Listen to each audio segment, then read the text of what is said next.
Amore, he is out of Impact Wrestling, and we were kind of going through today, and it appears that he was one of the longest tenured people ever in TNA, with the exception of, I believe, he was out Saban. Well, he was out for many years. He was, but if you add up all of the years that he was there, he's been there longer than virtually anybody. And Chris Saban's been there for a long time. I'm trying to think who else was there. Rhino was there very early, but obviously he was in WWE for a long time and things like that. I remember I'm trying to remember Jarrett, but Jarrett's been gone for years. Jarrett, James Storm, Alex Shelley. James Storm's been gone for years. Yeah, they were all gone for years. But Saban, I forget the number we came up with. It's like 16 years or something. Yeah. And but anyway, Scott D'Amore is gone. A lot of people very upset about it. A lot of people very confused. Mm-hmm. So what happened? I don't know what happened. What I do know is that with the success that the last pay-per-view had, which was really successful. It was even more successful than I had in the Observer. I got the new numbers. It's, it's probably over 30,000 buys total. But I think that he thought that it's time, spend some more money, try to go after more talent, try to build this thing up. We have a little bit of momentum. And the Anthem people were kind of like, we don't want to increase the budget, and maybe even wanted to cut back on the budget, but definitely didn't want to increase the budget. And it was just a standoff, and that's kind of what happened. And he'd always been trying to get a bigger budget, and he'd always been rebuffed.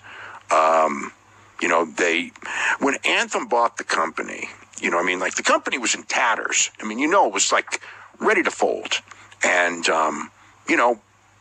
but there were people who wanted to buy, including Anthem, including Billy Corgan. There might have been WWE, but WWE was going to buy it to get the library and fold it.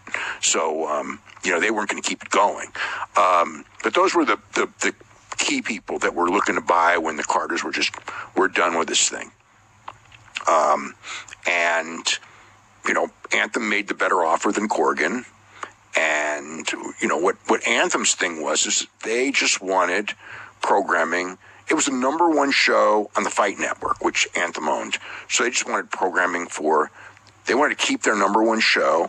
And it was just a thing of, it had some international deals like in India and things like that. And the idea was to run this thing on the cheap, as cheaply as possible, lose as little money as possible, not really, looking for a profit as much as providing programming and having programming in the U.S. and trying to, get some revenue.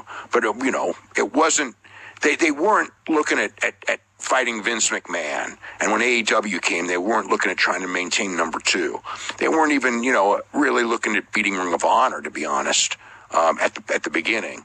So, they languished and everything like that. And for whatever it was, whatever they've done in the last, whatever it's been, and it's really only been like the last couple of, the last couple of months, really. It was like the last pay-per-view was the first one that really picked up some steam. And then this one was even bigger. The TNA name thing, obviously there was going to be some curiosity. Ratings aren't really up or anything, but there is a little bit more. There is more interest, obviously. They had pay-per-views that did 2,000 buys too. That's how bad it got. So,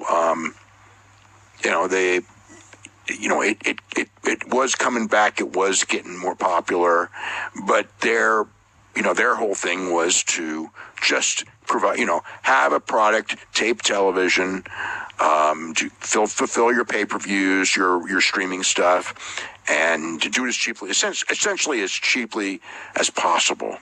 And, whether that is the reason of the split, that they, that was it, or there was some other thing that we don't know.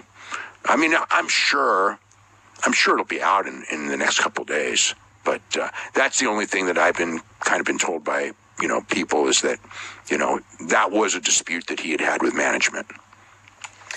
Yeah,